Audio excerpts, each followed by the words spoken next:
getting back over here to Guts, he slipped Jimmy his card, and Jimmy give it to me, or I gotta quit. I'm sorry, Jimmy. Red, I'll go with red. Well, it's two-toed Jim, what the hell? Everybody knows who you are by now. But anyway, he gave it to me, and our bass player that night must have been Willie. Man, I played with Willie all my life just about. Loved Willie, still love him, even though I was saying all this crap about him, it's all true. He had a nerve problem from all that skunk weed every day for 25 years non-stop. He was confused. And I guess I'm in that position now. Of course, I never had skunk weed, but anyway, he was there. And, you know, Guts referred to him as Bobby Sherman because of his haircut or whatever. But I tell you what, Bobby Sherman was a damn good bass player. Willie, I mean.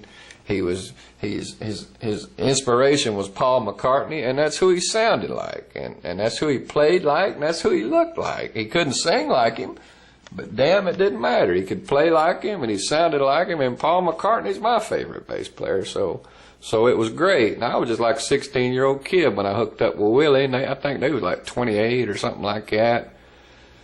And I just did what I was told. We played Beatles for years. That's all we played. I learned to play the guitar on Beatles from the Judge Tankersley, who's in some of my stuff here.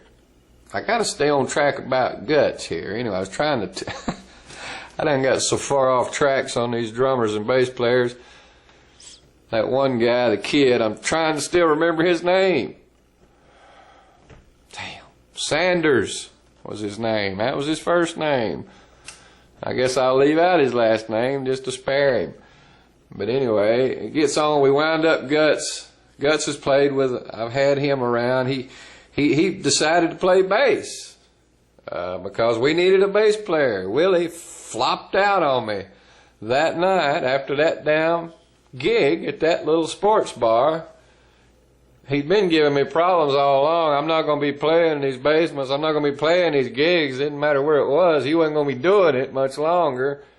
And I didn't know he was about to run off with some other band. He would run off with any band that had a female in it, because that was his dream, one day to have a female. I don't think he ever got one, though. But he dreamed about it, and if there was ever a female in the band, he'd run his wrinkled cock over there and try to get in on it. I don't think he ever did get any, probably, because hell, he married one old girl, and he still lived down there in that room at Jimmy's.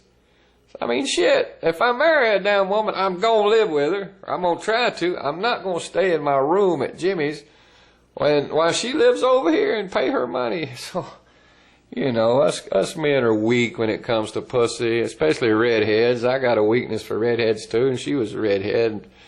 But damn, I wouldn't have done that. Anyway, he bailed out on us, and I had pending gigs, and there's a lot of stress on Blue Roads when these sons of bitches bail out, and I don't want to let people down. I don't want to let the club down. I don't want to leave people sitting down there with no band. To me, that's rotten. It's rotten. People are paying money, and they want to have, and the band ain't there, because some bitch has got a damn mental case problem.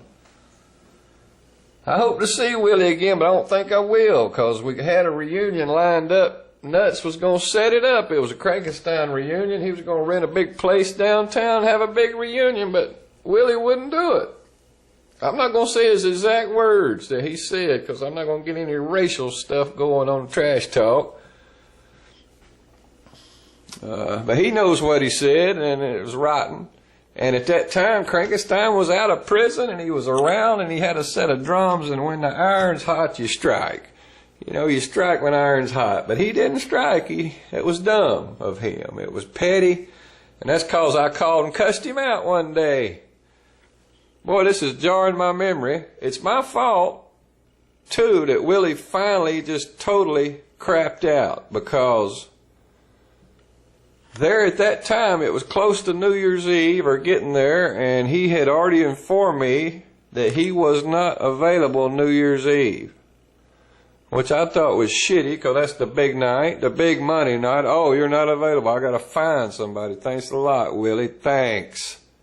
And I couldn't find people because I don't know musicians. I play with the same people for long, long periods of time most of the time. I don't go out looking for people. I don't have no desire to go looking or meeting new people. I like to play with the same people, and I dance with the one that brung me. I've always been that way. That's the way Blue Roads is. That's why he still puts up with Shine, and that's why I'm going over here to bail his ass out of jail now. But anyway, I woke up one morning. I was living with that old crazy woman that moved into my house over here, and I got trapped and mixed up in all that craziness.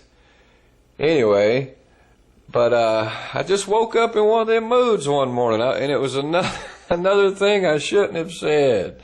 Like that day I said down there to Ben, I'm not singing anything. I didn't mean it. I was going to sing everything. It was just a stupid statement. If anybody knows me well enough, they know to get around that stuff. People like Daryl, you know, he knows. Daryl knows me well. He's a singer around town here, and he knows me well enough. All this shit we've been through, that shit just goes in one ear and out the other. It don't matter. But anyway, I called Willie. I didn't even have no New Year's Eve gig. And I was laying there with that old crazy woman, and I called him up and told him I had a New Year's gig just to fuck with him. That's bad. Blue Roads would do that, and I've screwed myself out of a lot of opportunities by doing stupid things. I always scratch on the 8 ball, seems like, for Blue Roads. But anyway, he went off when I told him that, and I didn't even have one. And then I went back off on him, and I slandered him, and I used some derogatory terms that Blue Rose should have never used, and he didn't mean it, and he ought to know that. I mean, it's just slander. It's just words. It's just crap words. You sling at people like a weapon sometimes, and because I'd been dealing with all that, having to deal with him all this time, giving me hard times about gigs and all this, and having to walk on eggshells with him for, 10, 12 years. I walked on eggshells with him. As I've done in every band. I did in Red House. I walked on eggshells with them boys until the one day I said something and made a complaint. The whole thing's down the crapper. So as long as you take my advice, kids, as long as you walk on eggshells and try to let everybody have their way, you might hold the band together. But eventually, you know, you get backed up to a corner and you get enough and you say something. You have to vent. And that's all it is, a vent. But anyway, that ended that situation for him. He quit that day. I hadn't seen him since. I did see him driving down the road one day. He was old as hell looking. Didn't even look the same. Like a little old gray-headed man when I seen him. But anyway, that was him. He didn't see me. I was still young then. Now I'm an old man. Now I've turned into an old man. But anyway, that's when guts came into play. I had to use that card that had been passed for me, and he gave Nuts the card. Nuts I refer to, that's Red, Jimmy, all the same people. Red Nuts, Jimmy, Rack, he got all these names. Everybody does. But anyway, I had to call it, and the card was for a second guitar. He wanted to be second guitar in the Red House, and we couldn't afford no second guitar. And anyway, we needed a bass player, so I called him to see if he could play bass, and he said he could. He had a bass and all that, but he hadn't ever played it or much in a band. So he came in and bailed us out. And I ain't saying anything bad about him. I'm just saying he wasn't the best damn bass player at that time. He may be by now because he was determined. And he was reliable too. You could always count on him to be 5 minutes late for the gig. And that used to piss Blue Roads off, but I can see now he always did it for attention. He would always, I guess, what was that you call it? Extravagantly late or something like that. I don't know. Blue Rose don't know these fancy city words. But he would do it every time. He'd come, once everybody's standing there looking at us, we're standing on stage with our guitars, 5 minutes past showtime has gone, where everybody's standing there, he barges the door open. I told you he's about 600 pounds. And he comes in, so you don't miss him when he's coming. He'd knock the door open. He'd have his cell phone stuck in his ear, carrying his damn bass. You know, wouldn't even be out of case or tuned or nothing. So that shit used to just drive Blue Roads up the damn wall. But I tolerated it because he got us all the gigs. When Guts came in, Blue Roads never booked another gig. He never had to. He never carried another amp, another speaker. He didn't have to, because Guts took care of everything. He booked all the gigs, and he kept us booked. And he moved all the equipment. It was our equipment, but we let him take control of it. And he had it down there for a long time. When the damn thing came to an end, we never got it back. And that caused a lot of problems. But he did all that. He got us all kind of biker gigs, and bikers always took care of you. You know, I can remember my first biker gig. I was scared to death. It wasn't nothing to do with Guts. So I'll go into that story some other day. But I found out that night that the bikers are the best audience you can get, because they support you and they tip you and they take care of you. They keep you in beer and tips and girls and whatever you need, help, labor, anything. They'll do it all for you. So bikers are a great place to play. Great gigs for bikers. You know, this was a long time ago when I started playing, and like a biker gang would show up. It wasn't like they are now. Bikers were kind of frowned on back then. It wasn't, you know, there wasn't lawyers and stuff riding around on motorcycles. It was actual bikers and thugs back then. And they liked us. They came in, and I learned then to always play Cocaine, The Weight by the band, and Born to Be Wild, and them bikers would love you, and they would throw money at you. But you needed to play them songs for them, and if you're in a band now, you're starting out, go ahead and learn those songs and keep them in your repertoire, because it ain't about you, to me, when you're out playing music in a bar. It's about them. And you're out to make them have a good time, and you may be into War Pigs or something, but not necessarily, might not be a good place to perform War Pigs, you know. So you want to go out and make people dance, is what you do. You want to sell liquor. The more liquor you can sell, the more gigs you're going to get, the more money you're going to make. If you're in a band and you got a big following, and you can generate some dancing and some liquor sales, you can almost name your price, and you can do what you want. But a lot of bands just go out and play what they want to play.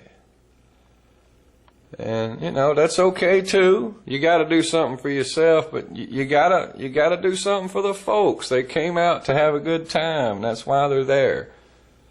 So give it to them. Give them some country, and give them some rock, and give them some blues. Give them what they want. Give them a little of everything if you're in that type of place. Now, if you're in a blues bar, of course, just play blues, I guess. But hell, if you're in just like a normal American tavern, hell, it's diverse. You know, all kind of different people in there. God, I remember playing in Cabbagetown. Oh, man. This was before Cabbagetown turned into this big yuppie loft community that it is now. It was Cabbagetown, and you really tried to stay away from Cabbagetown if you had any sense. This is in Atlanta. It's like an old mill town down there. But they had a bar down there called the Crazy Horse. And we went down there and played. This was Jimmy, which is me, and I guess Roger, Shine, and Frank. And I think even Willie was on the organ, possibly. I think so, maybe. Because he tried to play organ, too, because he couldn't stand up, seemed like. He just wanted to sit down, and he'd try to play the organ. And he could fill in some chords on the organ. He wasn't no great soloist or nothing, but he could fill in some some empty holes. And believe me, there was a lot of empty holes. But anyway, he played. I've never played in a bar like this. This was a hardcore bar that I had went to, and these people, man, they was a serious drinkers in there, and I'd never seen a bar where they just let people lay around passed out drunk in the floor or on the table. I mean, people passed out on their tables, just with their heads passed out, and usually they'd throw you out or do something, but not down there at Crazy Horse in Cabbagetown. They took care of their people. They didn't put them out. And when we come in, there's a skeptical crowd, very skeptical. You could tell it was a hard crowd. There weren't no padding in the audience. So you didn't have any of your buddies out there. I never carried my buddies because I always wanted a real reaction. I didn't want any family out there, any padding. I wanted to know what results I was getting. And man, before it was over, we had them eating cabbage out of our hand when we left there. We got, the only time, I guess, in a bar, as we were walking out the door, we got a standing ovation. And that ain't never happened to me in a tavern with anybody else, any other bands. This was after we done quit playing and tore down and was carrying our stuff out. These Cabbage Town folks, they stood up and gave us the biggest applause as we went out the door. And it felt great. And I think we played there again. We went down there. That got us booked back in, but one night it snowed like hell. And we knew we wasn't no point in going. But the guy said, come on anyway, and I knew better, but I had to go. I loaded my old 64 Chevy truck up, man, and drove all the way down there in the ice and the snow. And when we got there, wasn't going to do it. It wasn't nobody going to make it because snow was going to be too bad. And we cussed his ass for that, and we never went back to his cabbage patch, crazy horse. But that's the only time I ever got a standing ovation in a rat hole bar like that at the end from all them drunks, and people just passed out everywhere, on the floor and the table. And there was some Mexicans in there too, and they sat over there in the corner all night quiet. They wasn't up raising Cain. They was over there minding their manners and being very polite. I guess we wasn't playing anything for them, but we had this one song, an original song. Hopefully I'll find it one day in my pile here. I never labeled anything over all these years. See, everything I'm putting out now, I'm just randomly pulling off the shelf, and whatever it is, I post it. Before I die or whatever. But we had this song called The Jumbo.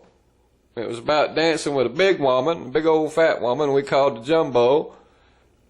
And it started out with this keyboard thing, sounded real tropical. It was a C, F, and G thing, like an island sounding thing. Tank, tank, tank, tank, tank, tank, tank, tank. Anyway, it must have sounded Spanish or Mexican or whatever the hell. As soon as we hit the Jumbo, I'd never seen the likes. Them Mexicans hit the floor like jumping beans. You never seen anything like it. On that one song, they just went crazy. That's something I'll never forget. So I always knew that song would be a hit with the Spanish community if they ever heard it. It's called The Jumbo. Oh, the Jumbo, do the Jumbo, or something like that. And we even played it on Talk at Night one time, but it was between commercials, so you didn't hear it on the air, but the audience heard it. It's always went over. It's just been forgot about. And Blue Road's just rambling on this school bus trash talk. It's just a crazy idea I had. I'm having to ramble on here because I hadn't received a whole lot of damn band comments. I've received a couple of threats and something, every now and then I got an old drunk bitch call, but there ain't been really nothing come in yet, and I'm hoping it does. You guys know me. Call in, just give me a call, and I'll put the recorder on, and I'll just sit there and tell you a story. And what the hell?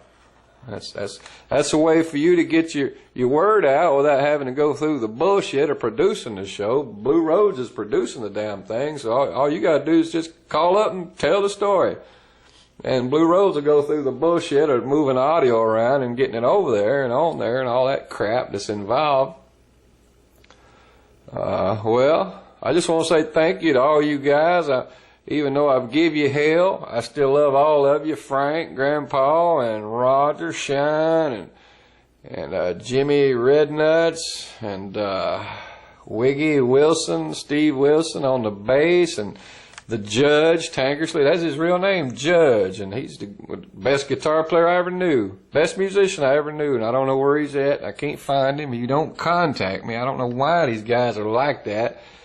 I mean, you'd think they'd at least contact you once in 20 years or something. I mean, I really don't understand it. It don't make sense. I did a lot for him, too. I went and picked his ass up and carried him around. He didn't have no car, no driver's license. He's an alcoholic. He's drinking. I am not shitting you. He drank a couple cases of beer every day and several of them big old Fosters or whatever they are. And he would never be drunk. He could do it. And there's all kind of stories I could say about him. I guess I'll lay off and maybe I'll hear from him. Judge, if you're hearing from me, let me know. if I don't hear from you, I'm just going to tell the truth, and you might not want it all to come out, so you might want to contact me. Any of you guys, if you want to shut me up, you need to contact me and say something. You know, just let me know you don't want your dirty crap spread out on school bus trash talk, and Blue Rose will honor it. He won't go into it. But if I don't hear from you, hell, I'm just going to go on and tell the truth and the stories like the way I remember them. God, I got a world of them. It's just, I can't even stop. There's so many, I can't get them out. God, all the bus stories of traveling around, and good God, and Willie, I can go into some good ones on you, boy. You need to contact me. We need to jam one time. If you want to knock the hell out of Blue Roads first, that's just fine. Go ahead, you give me a punch out in the face or the gut or wherever, and we get past it. See, Blue Roads forgets. I don't know if I forgive as much as I forget. Maybe it's the other way around, because I'm remembering a lot of stuff here. Maybe I do forgive. I don't hold no grudge on any of them. Just like, you know, Grandpa beat the hell out of me that night off the stage, and I still don't hold a grudge. I tell the tale, but I would jam with Frank right now. I would do anything. It doesn't matter to me. Doesn't matter. We were in the first grade together. The boy sat behind me in the first grade. Actually, I sat behind him, but don't matter. I mean, we growed up together. We were always together, me and Grandpa, always. If he thinks back, he lived in my parents' house for a while. He had nowhere to go. He had nothing. And most of our life, we just rode around in the car, listening to the radio, smoking pot. We didn't have anywhere to go. That's the way it was in the 70s. You just cruised around, smoking pot, listening to the stereo, whether it be Robin Trower or Ted Nugent or Aerosmith or Leonard Skinner or whoever it was then. I was into Led Zeppelin at that time. I was really hooked into Zeppelin, and so was Grandpa. We loved playing Since I've Been Loving You. We worked on it for years, and I don't hold no grudges. And the things about I'm saying him dragging, sure, he drug some when he was drinking, but, you know, he played good at times too. Great, actually. I'm going to say the same thing for him that I heard him say about me one time. He has his moments. He said that about me one time. I was in the shitter, and he was talking to Judge and Willie, and I heard him. They was putting my playing down a little bit, and I heard him say, well, he has his moments. And that was true. I mean, it's true. I'm never on all the time. I've always been lucky. I'm a lucky man. I don't know how I ever got through the songs I did, because I never thought about it. I just always played what come to me. I didn't like playing everybody's solo. Some guys looked down on me for that, because I wouldn't play everybody's solos the way they were. And I could if I put my mind to it and sat down and worked on it. I mean, I can play anybody's solo near about. But I got tired of playing people's solos eventually. You know, I'm probably 20 years older than them boys, but hell, I got tired of it, and it was more fun to me to see what I could do myself. And I always like to take somebody else's tune and put our own spin on it. Of course, it's nice too to make things exact. But if you can't make them exact, you know, do what you want to do to it. Sometimes you get a better tune. Maybe not better than the actual recording, but better for you. You know, you might not can make Nights in White Satin sound exactly the same, but we try to on that one. But now something like Eleanor Rigby, we never could make Eleanor Rigby sound like the Beatles, so we did a rock and roll version of Eleanor Rigby, and it was a great version. And it went over well. It was like one bass player I knew named Joe Tyree. He was a good bass player too. I got too many stories. I'm going to have to stop here because I'm getting tired. Blue Rose is tired. His wrist is broke, and I fell off the fucking... Sorry, I'm cussing again. I fell off the steps yesterday trying to carry some tomato plants out to the sun to get them some sun. And that's where I'm at.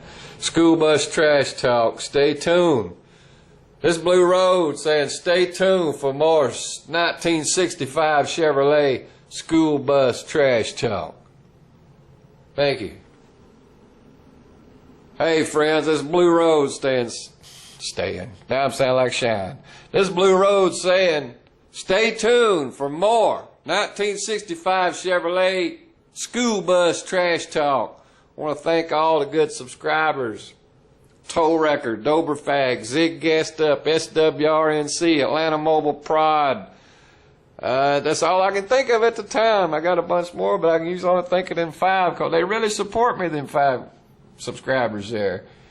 And I don't forget, and Willem 01 or something, some good comments, and Speedy, I hope you're feeling better and getting well, and maybe find a new woman in your life or something to help would be good. I don't have one either. Mine run off with some crappy guitar player from some band 100 years ago called Switch Gizzard or something like that. The local guy, Butchie used to play with me all the time. Butchie loved to play with me. Butchie couldn't remember much, but I tell you, once he heard good music, Butchie would run his ass onto the stage.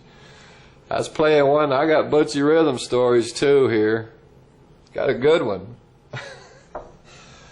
I was playing with this guy named Philip, which we called Andre, and also the Philippines. We called that band the Philippines. And Dano was in that one. It was Andre, which is Philip, and myself, and Shine. What a weird mixture it was at that time.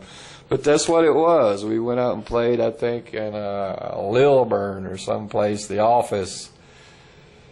And we was to open up for Butchie and this other guy named Willis, who was a good guitar player. But they had no band. They had no... and they had a keyboard player, Earl.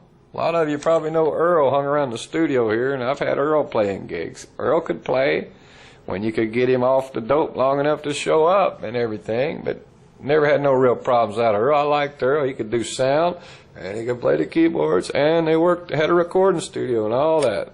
Just thinking about you, Earl, saying hello. I can't get them all in. There's so many. I don't even remember what I was talking about there. I have to listen to the damn tape to get back to that. I don't know what brought Earl up. God, I got so many stories.